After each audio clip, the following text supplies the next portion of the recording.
भाई साहब एक बार अपना नाम बता दें, परिचय। मेरा नाम नवीन है और राष्ट्रीय स्वयंसेवक संघ का जो पूर्व विभाग है इसमें विद्यार्थियों का काम देखने की जिम्मेदारी मेरे पास है। यहाँ पर मयूर विहार फेज़ 3 में यहाँ ब्लड डोनेशन कैंप ऑर्गेनाइज किया गया है, जिसमें हमने देखा कि महिलाएं और मुस्लिम भी आए हुए हैं।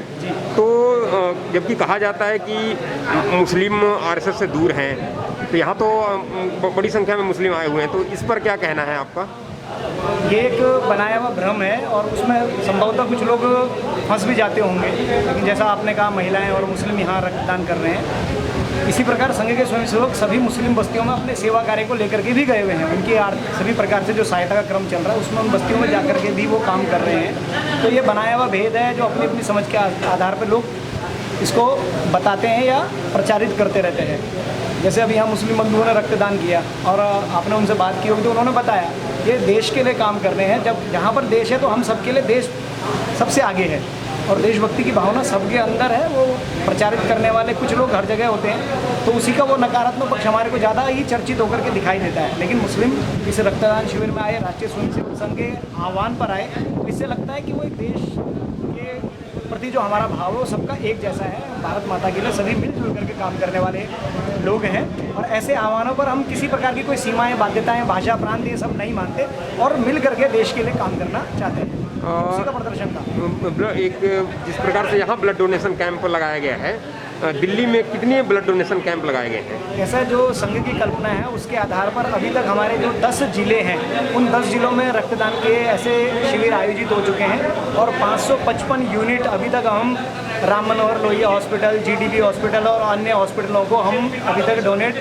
कर चुके हैं। ये अभी तक का हमारा, और आज हमारा ये कह सकते हैं हम 11वां कैंप है और लगभग 100 यूनिट तक का हमारा इसका टारगेट है। देखते हैं अभी कितना हम पूरा कर पाते हैं इसको। और इसके साथ साथ आप और कौन कौन से राहत कार्य कर रहे हैं? इसमें राहत कार्यों में आपने विभिन्न समाचार पत्रों के माध्यम से और सोशल मीडिया और अन्य जगह से जाना होगा कि जो इस प्रकार के छोटे ऐसे क्लस्टर्स हैं जैसे यमुना खादर है, वहाँ आसानी से पहुँच उपलब्ध नहीं है, ना प्रशासन की भी नहीं है, तो बोटों के माध्यम से, नाव के माध्यम से संघ के स्वयंसेवक वहाँ पहुँचे, उनके लिए राशन इत्यादि की व्यवस्था की। ऐसी जो हमारा सेवा बस्ती जिसको हम कहते हैं, जहाँ झुग्गी झोपड़ी या इस प्रकार का क्लस्टर्स होता है या सड़कों के किनारे रहने वाले लोग हैं या इस प्रकार के अन्य जहाँ तक प्रशासन की पहुँच आसानी से नहीं है, उन जगहों को चिन्हित करके उनको खोज करके वहाँ तक हमने राशन, भोजन से संबंधित राहत सामग्री उन तक पहुँचाई है। उसके 2-2, 3-3 चरण अभी तक हम पूरे कर चुके हैं। 3 राउंड्स आप कह सकते हैं, वहाँ 4-4 राउंड हम अपना राहत सामग्री वहाँ जाके उन तक हम पहुँचा चुके हैं। तो इसमें आरएसएस के स्वयंसेवक लगे हैं और उनके संगठन, उसके साथ साथ क्या है आप जो सिविल सोसाइटी और अलग अलग दूसरे संगठन हैं उनकी भी मदद ले रहे हैं? जी, जैसे आपकी जानकारी के लिए हमने दिल्ली में 5-4 पर हेल्पलाइंस जारी की हैं, जिसमें नॉर्थ ईस्ट के स्टूडेंट्स के लिए था, दिल्ली में सेवा भारती की अपनी एक हेल्पलाइन थी। तो इन हेल्पलाइनों के माध्यम से विभिन्न प्रकार के लोगों ने अपनी जहां आवश्यकताओं को मांगा, वहां पर कुछ लोगों ने आगे बढ़ के वॉलंटरी हमारे साथ जुड़ करके काम करने के लिए भी निवेदन किया है।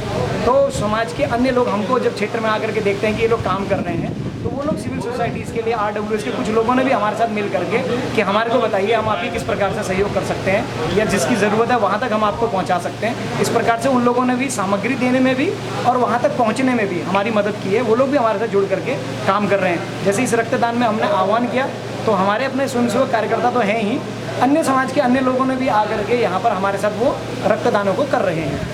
धन्यवाद।